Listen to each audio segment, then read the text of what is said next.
বিসমিল্লাহির রহমানির রহিম। শবে কদর রাতের ফজিলত।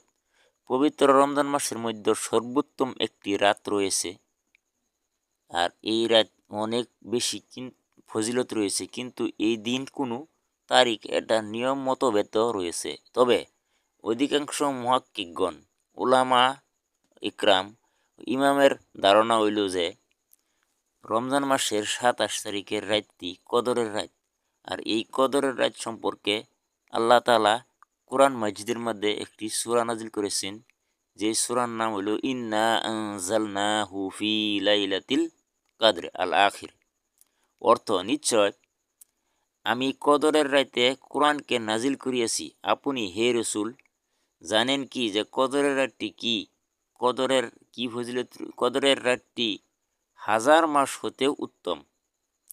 এই রাতে ফেরেশতারা জিবরাইল আলাইহিস সালামের হুকুমে দুনিয়ার সর্বোচ্চ ফেরেশতারা জিবরাইল আলাইহিস সালাম আল্লাহর হুকুমে দুনিয়ার সর্বোচ্চ অবতীর্ণ হয়ে এবং প্রভাব হওয়ার পর্যন্ত তাহার শান্তি ও সালামতির সাথে বিরাজিত হয়ে থাকেন।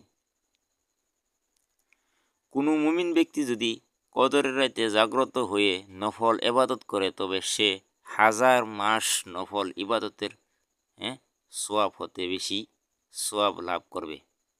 আরও আল্লাহর নির্দেশে ফেরেশতা মণ্ডলী তারা অশেষ রহমত নিয়ে দুনিয়ার অবতীর্ণ হয়ে ইবাদতকারী নেক বান্দাদের মাঝে তা বিতরণ করে থাকেন, এবং ওই রাতে আল্লাহর রহমত ও শান্তি দুনিয়ার বুকে বিরাজিত থাকে, এবং ইবাদতকারীর মুমিন বান্দারা জাহান্নামের আযাব হতে নাজাত পেয়ে থাকে।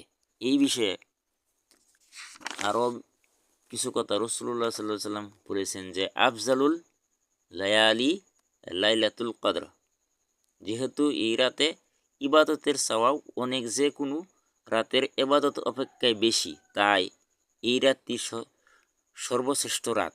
আরও এক হাদিসে রাসূলুল্লাহ সাল্লাল্লাহু আলাইহি ওয়াসাল্লাম বলেছেন, যে ব্যক্তি পূর্ণাঙ্গ বিশ্বাস এতেকাফের সাথে, কারণ এই রাতে যারা নাকি এতেকাফ করবে, বিশেষ করে তারাই এই রাতটি তারা ফজিলতের রাতটি তারাই পাবে। কদর রাতে আল্লাহর নৈকট্য লাভের উদ্দেশ্য ইবাদত করার আল্লাহ তাআলা তার জীবনের সমস্ত গুনাহ ক্ষমা করে দেন। আল্লাহু আলাম ওয়া আখিরি দাওয়ানা আলহামদুলিল্লাহি রাব্বিল আলামিন। আল্লাহ তাআলা আমাদের সবাই দিগকে এই সামনে যে সেই কদরের রাতটি আছে, এই রাতটি বেশি বেশি ইবাদত করবার জন্য তৌফিক দিওক। আল্লাহ তাআলা সবাই